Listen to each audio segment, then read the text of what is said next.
Ma'am, मुझे पूरा भरोसा है कि आपको आपके हिस्से की खुशी जरूर मिलेगी।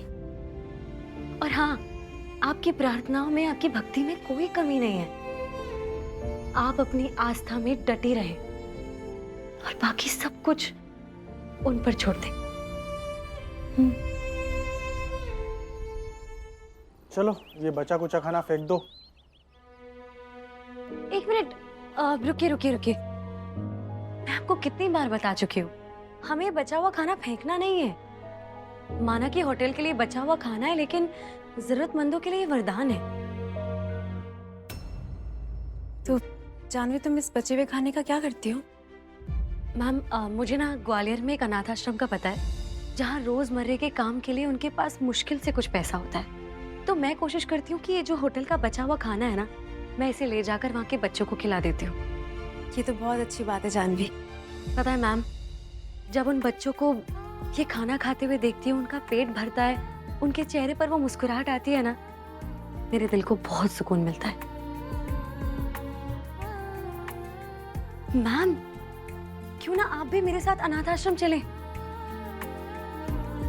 हाँ मैम, आप जब उन बच्चों को ये खाना खाते हुए देखेंगी, वो मुस्कुराएंगे, मुझे पूरा यकीन है आपके दिल का ये दर्द जरूर कम होगा। आपको शांति मिलेगी। ठीक है, आप लोग जानवी की मदद कीजिए ये खाना गाड़ी में लोड करने के लिए। जानवी, तुम इनके साथ जाओ, मैं घर से दान करने के लिए कुछ पैसे और कपड़े लेके आती हूँ, ठीक है? जी मैम। चलिए, जो सारा बचा हुआ खाना है सब पैक कर लीजिए।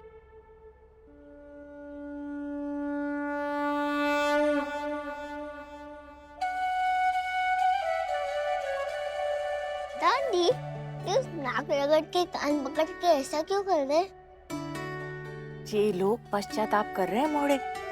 अपना नाक रगड़ के, कानों को हाथ लगा के माँ भगवती से अपनी गलतियों की माफी मांगत रहे हैं। हाउ रे हाउ। ओह, अच्छा।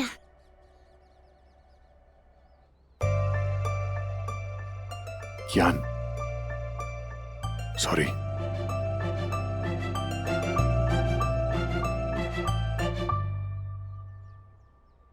हाँ बेटा। इनको बोल दो, मैं इनके क्वेश्चन का आंसर तब दूंगा जब ये मेरा कहा हुआ काम करेंगे। अरे बेटा, तो तू ही बोल देना। नहीं नहीं, आप ही बोल दो, हमारी कट्टी चढ़ रही है। अच्छा। ओह, कियान जी का कहना ये है कि वो तुम्हारी बात का जवाब तभी देंगे जब तुम उनका कहा काम करोगे। ठीक है दादाजी, तो जरा पूछिए कियान जी से क्या चाहिए उनको। तुम दो महाराजाओं ने इस बूढ़े को नौकर बना दिया है, हैं? दादाजी सॉरी, पूछिए ना प्लीज प्लीज प्लीज प्लीज। पूछ लेता हूँ। सरकार, आर्य पूछ रहा है कि आखिरकार आपको चाहिए क्या? जैसे वो लोग अपने नाक और कान को ऐसे ऐसे कर दे, इनको भी ऐसे करना पड़ेगा गॉड से माफी मांगने के लिए। क्यों? मेरा पोता ये सब क्यों करेगा? दादाजी मैं करूंगा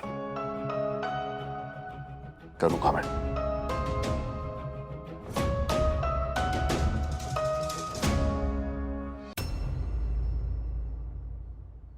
आर्य, इस छोटे से बच्चे के लिए तू ये सब करेगा? हाँ दादाजी, ये बच्चा हकदार है इसका। मैंने इस छोटे से बच्चे का दिल बहुत दुखाया है और मुझे ना अपने किए पे पछतावा भी है। मुझे तो लगता है कि भगवती माता मेरे किए की सजा उज्ज्वला दी को दे रही, उनकी गोद ना भर के। दी के लिए, इस बच्चे के लिए मैं अपनी गलती का प्रायश्चित करूंगा।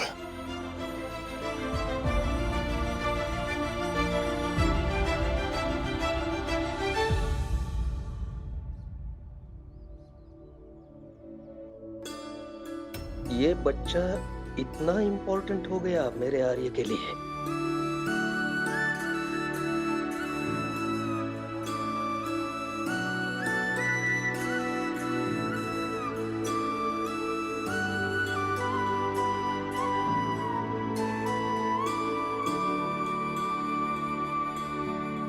पंडित जी को प्रणाम करो बेटा। जी कल्याणमस्तु। जीते रहो। सच्ची श्रद्धा और भक्ति से माता रानी के श्री चरणों में पश्चाताप करोगे तो माता रानी तुम्हें अवश्य ही क्षमा कर देंगी। और वैसे भी आज पूर्णमासी का दिन है और इस शुभ अवसर पर ये माता रानी का तिलक साक्षात उनका आशीर्वाद और रक्षा कवच ही है।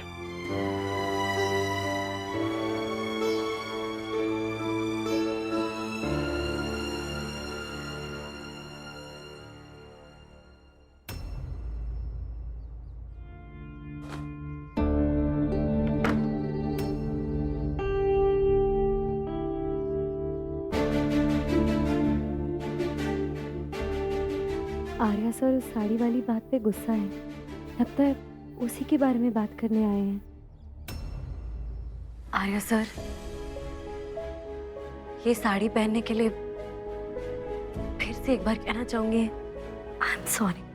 जानवी,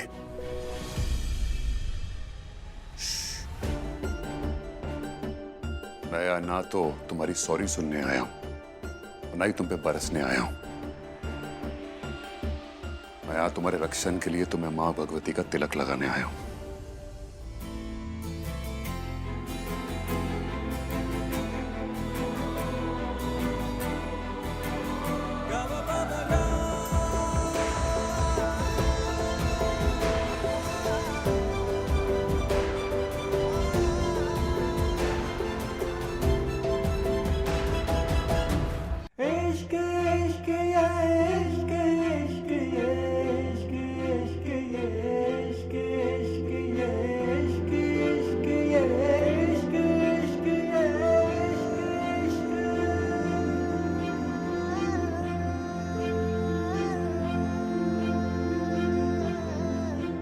हे माँ भगवती, ये तिलक मैंने जिस इंसान को लगाया है वो इंसान मेरे दिल के बहुत करीब है, मेरे दिल के बहुत खास है। प्लीज उस इंसान पे अपनी कृपा बनाए रखिए, उसकी रक्षा हमेशा कीजिए।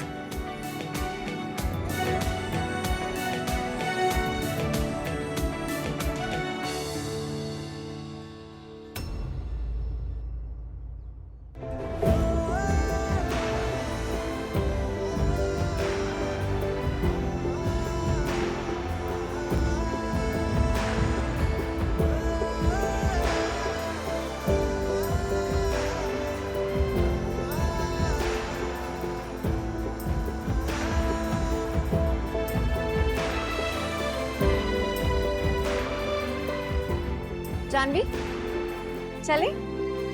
जी मैम।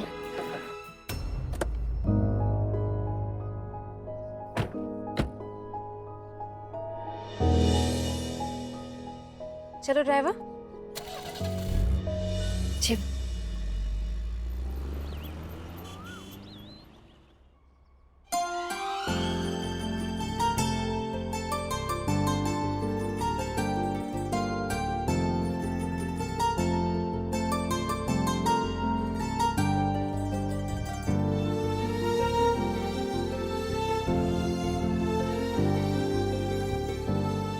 देखिए ना मैम, इन सबके चेहरे कितने खिल उठे हैं। इनका कोई माँ बाप नहीं है, कोई लाड प्यार करने वाला नहीं है, पर फिर भी कितनी उम्मीद और उमंग लिए आगे बढ़ रहे हैं। ऐसे हालात में भी मुस्कुरा रहे हैं। मैम, आप भी इन्हीं की तरह हिम्मत बांधिए। मुझे पूरा भरोसा है कि ईश्वर आपकी गोद जरूर भरेंगे। आपको माँ बनने का सुख जरूर मिलेगा। तुमने बिल्कुल ठीक कहा जानवी। पता नहीं क्यों यहाँ के ना एक उम्मीद सी मिली है। ऐसा लगा जैसे सब कुछ ठीक होने वाला है।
सर इतना नन्हा सा बच्चा ये कब आया? मतलब जब हम यहाँ आए थे तब तो ये पालना खाली था। हाँ। कब? मुझे खुद नहीं पता मैडम, जरूर कोई बेबस माँ रही होगी जो इसकी देखभाल नहीं कर पाई तो यहाँ छोड़कर चली गई। बदकिस्मती से अक्सर ऐसा होता है, हमारे यहाँ कई बच्चे ऐसे ही आए थे। मैं इसकी एंट्री करवा के आता हूँ। 5 साल पहले मैं भी ठीक ऐसे ही कियान को एक अनाथ आश्रम में छोड़ने गई थी, पर शुक्र है बजरंगबली का कि मेरा दिल नहीं माना और मैंने उसे वहाँ छोड़ देने के बजाय उसकी माँ बनने का फैसला ले लिया। और अब मैं ये गर्व से कह सकती हूँ कि वो फैसला मेरी जिंदगी का सबसे बेहतरीन फैसला था।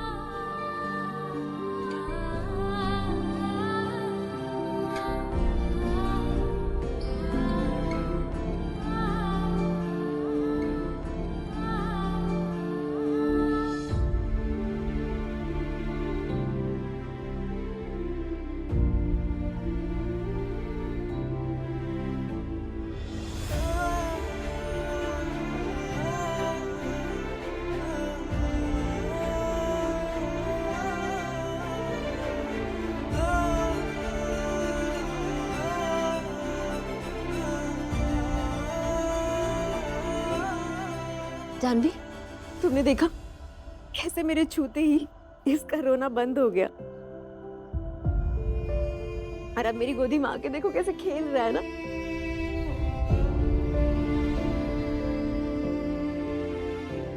भगवती माँ के कीर्तन में मैं जाऊंगा, उनका अंगारा मैं लेकर आऊंगा आपके लिए। क्या माँ भगवती ने मेरी पुकार सुन ली?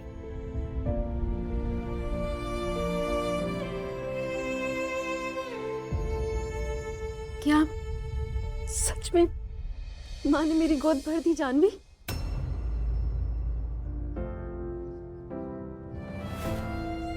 हाँ मैम, मुझे भी लगता है कि भगवान ने आपकी प्रार्थना सुन ली और इसे एक माँ मिल गई। तुम देखना, जब मैं घर पे सबको इसके बारे में बताऊंगी ना तो सब खुशी से पागल हो जाएंगे। सुयश की तो आंखों में आंसू आ जाएंगे और पा तो खुशी से झूम ही उठेंगे। और मेरा आर्य, वो तो भाग के आएगा और मुझे गले से लगा लेगा। ये सब आर्य की प्रार्थनाओं का नतीजा है।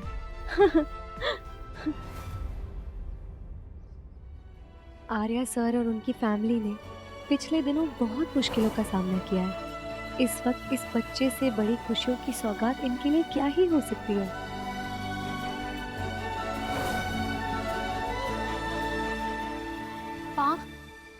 बच्चा करना या ना करना एक माँ का डिसीजन होता है, तो मेरा डिसीजन होना चाहिए ना। और मैं बच्चा रखना नहीं चाहती पा अभय भी मुझे फुल सपोर्ट कर रहे हैं। पर पता नहीं उज्ज्वला दी को क्या प्रॉब्लम है, मुझे इतना बुरा और इतना गिल्टी फील करवा रही है वो, जैसे कि मैं बहुत बड़ी दोषी हूँ। मैंने कोई बहुत बड़ा पाप कर दिया है बच्चा ना चाह के। देखो रहना बेटा,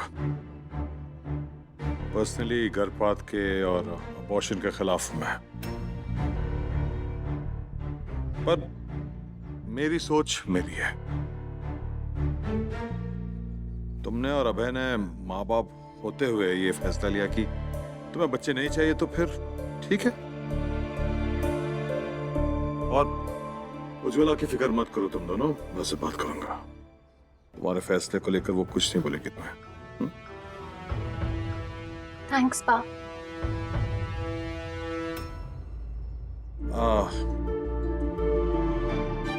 ना बेटा, तुम तो जानती हो इतने सालों से उज्ज्वला माँ बनना चाह रही है। शायद इसलिए वो तुम्हारी ये बात समझ नहीं पा रही है।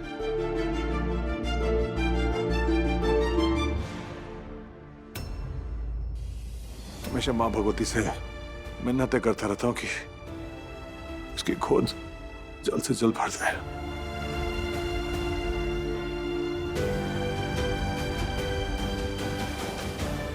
सुयश, उज्ज्वला कहाँ है? पापा पता नहीं कब से उसका फोन ट्राई कर रहा हूँ लेकिन उठा नहीं रही है। पा, सुयश, अरे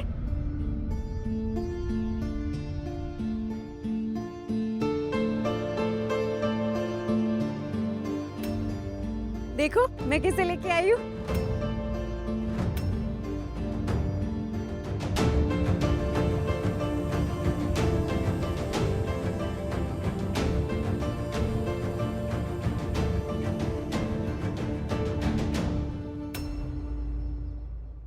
ये बच्चा किसका है? हमारा, ये हमारा बच्चा है सुयश।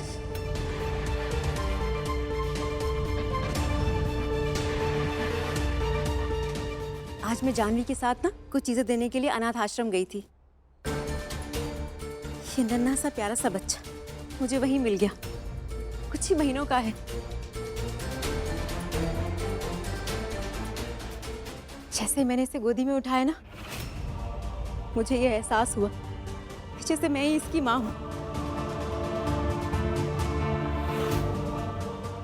जानवी, तुम बाहर क्यों खड़ी हो? अंदर आओ। जी ma'am.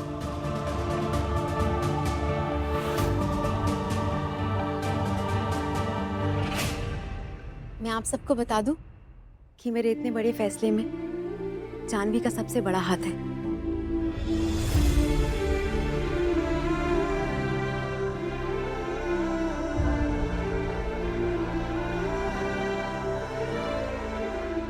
Thank you so much Jahnavi. Congratulations दी, बहुत बहुत खुश हूं मैं। कॉन्ग्रेचुलेशंस दी, कॉन्ग्रेचुलेशन।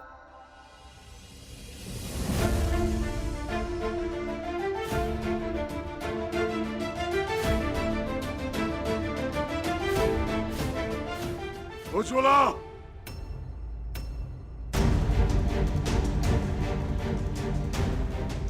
पागल हो गए हो क्या? इतनी बेताब हो गई मां बनने के लिए कि तुम अनाथ आश्रम से बच्चे लेके आई।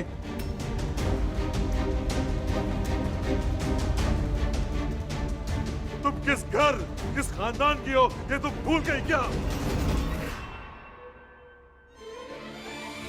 हम बुंदेला है, बुंदेला। हमारे यहाँ ये सब नहीं चलता। हमें बच्चा ना हो स्वीकार है। हम बाहर का कचरा घर नहीं ले आते।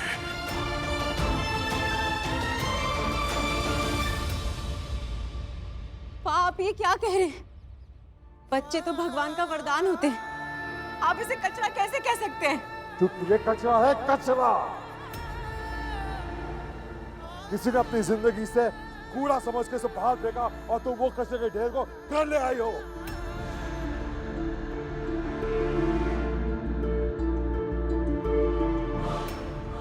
इसकी रगों में बुंदेला का खून नहीं दौड़ता। ऐसे फेंके हुए गैर बच्चे से कोई रिश्ता, कोई बंधन नहीं बन पाएगा तुम्हारा।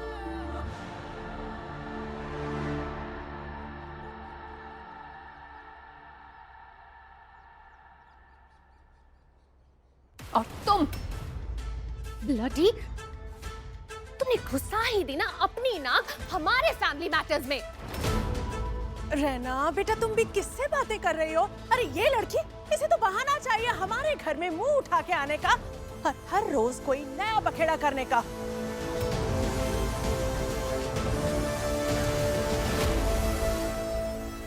ताई जी, इस लड़की ने उज्ज्वला दी की कमजोरी का फायदा उठाया, फायदा।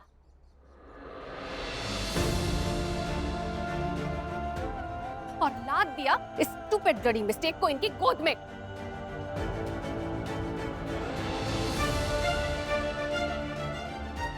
अच्छा खासा ड्रामा किया होगा ना तूने कि प्लीज उज्ज्वला मैम, इस गरीब बच्चे को गोद ले लीजिए प्लीज।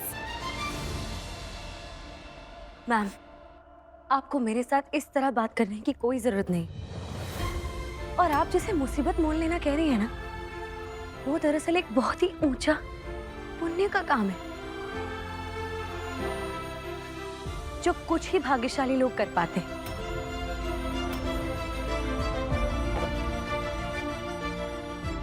और सर, जहां तक बात बंधन या रिश्ता बनाने की है ना, सर आप एक बार ये देख लीजिए। जानवी है,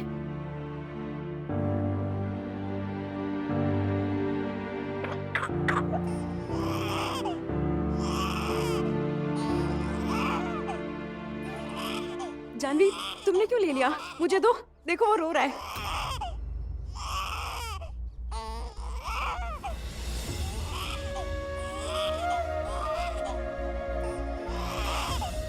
दो मुझे।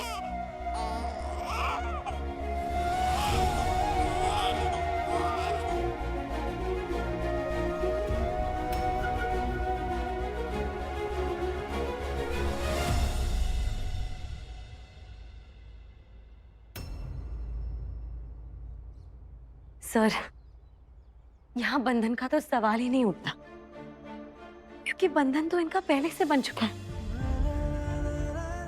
सर, आपने देखा कैसे जैसे ही बच्चा और उज्ज्वला मैम अलग हुए, दोनों ही रोने और तड़पने लगे, और जैसे ही बच्चा वापस उज्ज्वला मैम की गोद में आया, वो दोनों एकदम से शांत हो गए।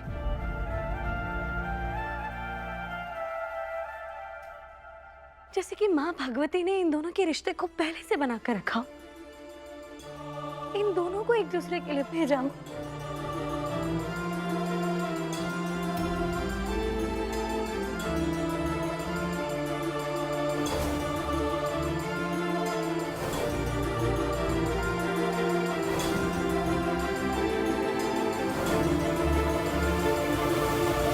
सर, माना कि उज्ज्वला मैम ने इस बच्चे को अपनी कोख से ना जनाओ, लेकिन इससे उनकी ममता या इनका रिश्ता कमजोर नहीं हो जाता।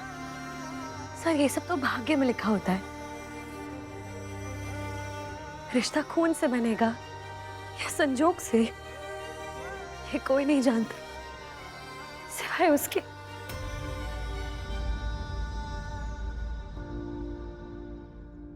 मेरा यकीन मानिए सर, संजोग के रिश्ते ना उतने ही मजबूत होते हैं जितने कि खून के रिश्ते,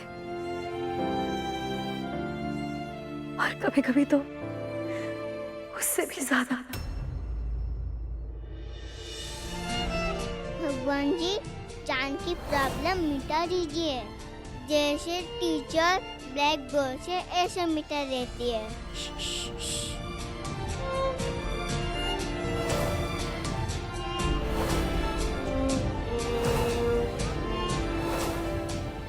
Oh God, enough!